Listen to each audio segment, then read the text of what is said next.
fundamental boxer whose specialty is to snipe from the outside. Facing a pressure fighter in Tsyzu, Harrison is looking to control the fight from range. Working behind a methodical jab, it is imperative that Harrison keeps Tsyzu from closing the gap, as the front lines must be held to refrain from a battle from mid to close range, which ultimately favors Tsyzu.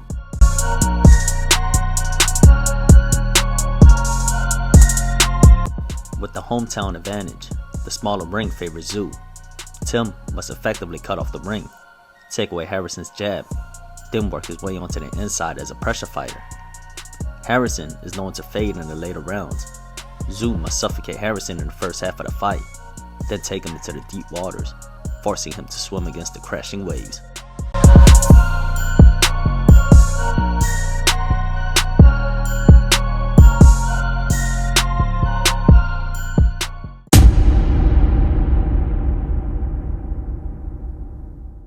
When a young male lion is looking to take over a pride, something inside of him takes over, as he is consumed with the thirst of power.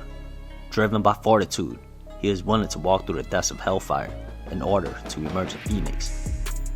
Harrison, an aged king who's lost grips of his own pride, must muster of what's left inside, as time has already taken a piece of him. The older lion must fight with his mind, as he knows the young lion is driven by heart and desire. Harrison wastes no time in trying to establish his jab. It is crucial that he keeps Tsyzu at bay. Being the sniper that he is, he has to take control from range, chipping away at any target possible, making Tsyzu fight for every inch of the ring.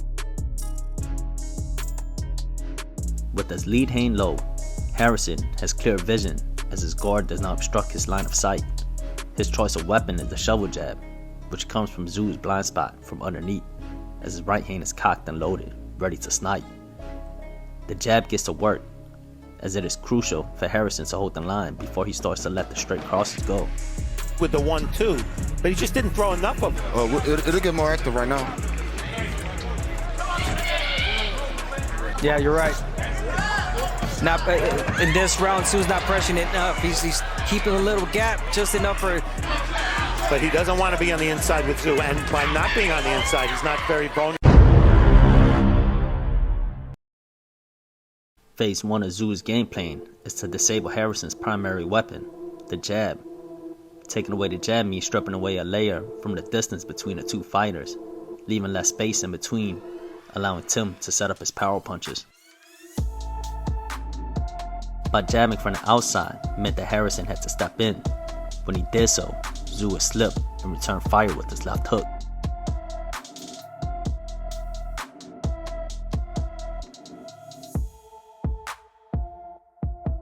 When Harrison changed levels and jabbed to the body, Tsyzu would stand his ground and come over the top with his right hand. Tim showed to be the true sniper in this matchup with his precision left hook. It seemed Harrison's reflexes weren't quick enough to catch the left hook, even with his right hand glued to his chin.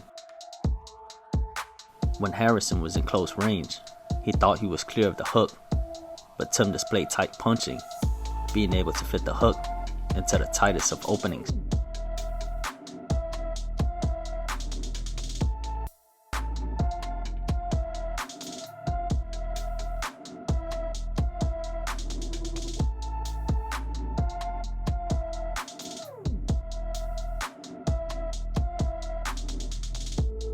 With Harrison being unable to establish his jab, he had to try his luck with pot shotting. The jab is essential as it sets up the power punches. Since Tim disarmed the jab early on, it was easy to see Harrison's power punches. By catching and turning with Harrison's punches, Tim was able to load his shoulders while blocking, which allowed more leverage and torque in his counters. Big round for Tim Tsyzu in round. And that one rocked Harrison back to the ropes. Then, a beautiful display of the jab, setting up the hammering right. And the misdirection with the jab to the body to set up the overhand. And another rush to finish him. There was plenty of time left in the round when he hurt him with that right hand. You see Harrison going sideways. That was a beautiful overhand right with that Tsyzu connect. Now that Tsyzu has successfully taken away Harrison's jab and laying effective counters, it was time for Tsyzu to enter phase 2 of his attacks. He must now establish his own jabs to turn up the pressure. The jab will push Harrison against the ropes, only allowing him lateral movement, giving him less and less space to breathe. Power punches landed. Tsyzu was a little more effective with his power shots. Harrison a couple of times got caught along the ropes but escaped. And that's what Harrison needs to do. With Harrison feeling the walls closing in on him, he starts to panic and tries to fight his way out, but Tsyzu stands his ground with his feet planted, making him fight for every inch of space. With the ring cut off at this point, Tsyzu starts to bring out his heavy artillery and starts to lay the pounding onto Harrison. Jab, jab, right hand, step back, and then come back and move. Yeah, exactly. Under a minute. Here's Tsyzu now.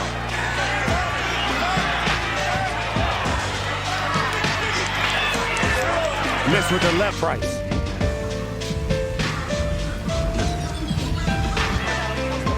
I know we're only at the half, roughly. Harrison is completely gun-shy at this point, being that his jabs have little deterrent to Tsyzu. Tim starts to focus on the body. Being that it was almost halfway through the fight, Tsyzu started his investment work to the body. Harrison was known to fade late into fights. The bodywork was going to take his paddles out of the boat. He was constantly trapped against the ropes. Since he wasn't able to pull back, his body was completely exposed. He tries to give Tsyzu some movement. Here's the final seconds of round 6. Brian Custer is at the halfway point. Let's see what our unofficial score, Steve Falk.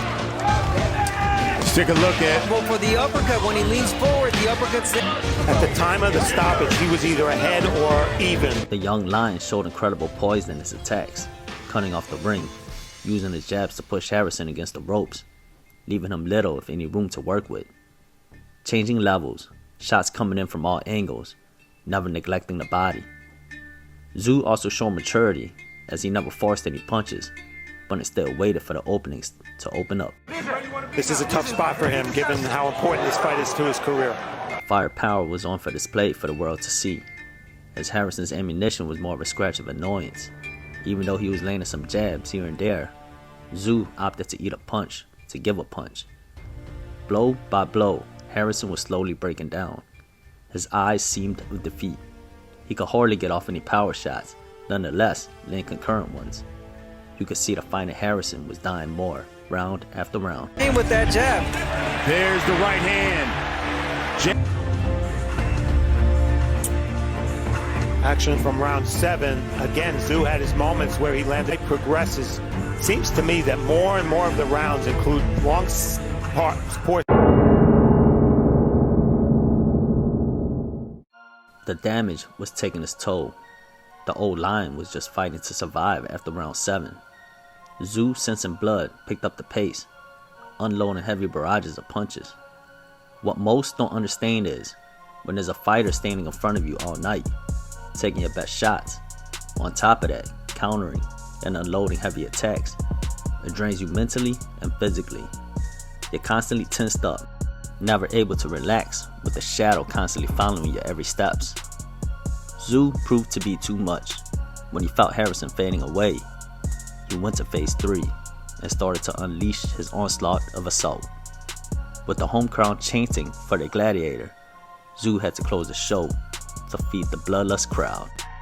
A beautiful display from the young, hungry lion. All roads lead to Charlo. The matchup will be interesting, as Charlo showed to have some issues against Castano's pressure. Tsyzu is a much bigger and more poised in his attacks, in my humble opinion. The matchup will be the clash of the titans of the 154 division. Both guys are big and strong. Both have shown they are able to box, but most importantly, aren't afraid of a firefight.